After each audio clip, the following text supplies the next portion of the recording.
એ ઊભી રહે તો મારે તારું કામ છે. પણ મારા તારું કાંઈ કામ નથી. પણ કે બહુ મોટું કામ નથી. ઊભી તો રે. ઊભી રહે નહીં. હું મારે વાહ પડ્યો બોલ, શું કામ છે? મારે વિમલ ખાવી, તું મને એક વિમલ દે. મેં 3 દિવસથી વિમલ નથી ખાધી, તો મને એક વિમલ આપ. તું તો અમે કાયમ વિમલ ખાસ, તો મને એક વિમલ આપી દે. હું કોઈને નહીં કહું. બસ ખાલી એકવાર વિમલ આપી દે, પછી નહીં માંગવું. ના, હું તને કોઈ દી નહીં દઉં. હવે હું તને કહીને ઠાક્યો, તું વિમલ આપી કે નહીં આપ મને? હું તને વિમલ નહીં આપું. બસ એક દઈ દે નહીં. શું કરે તું? એની પાસે શું માંગે તું?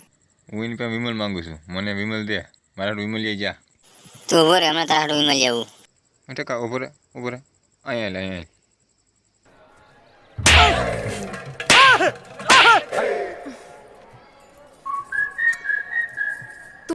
તું પ્લીઝ બીજી કોઈક પાસે વિમલ લઈ લે નહીં. મને કોઈને નથી આપતું. આ દુનિયામાં કેટલા માણસો છે, કોક તો દે ને, કોક પાસે માંગ તો ખરા. મારે બસ તારી પાસે ખાવી જ ખાલી. બધા રામી છે. મારું મોઢું ગંધાય છે. અરે મોઢું નથી ગંધાતું. સાચું કા? હા, નથી ગંધાતું. હે? પણ તું શકલથી ભિખારી જેવો લાગે છે, અને અસલ વાંદરી જેવું મોઢું છે તારું. અને હજી બીજું કાંઈ? હા, તારું નાકે ભૂંદડી જેવું છે, ને તારા કાને કાચબા જેવા છે. બીજું શું જોઈએ વધારે? પણ તોય મને કોઈ વિમલ નથી આપતું. તો હવે હાથી ભાઈ मज़ा आया और मैं ये जो मज़ा है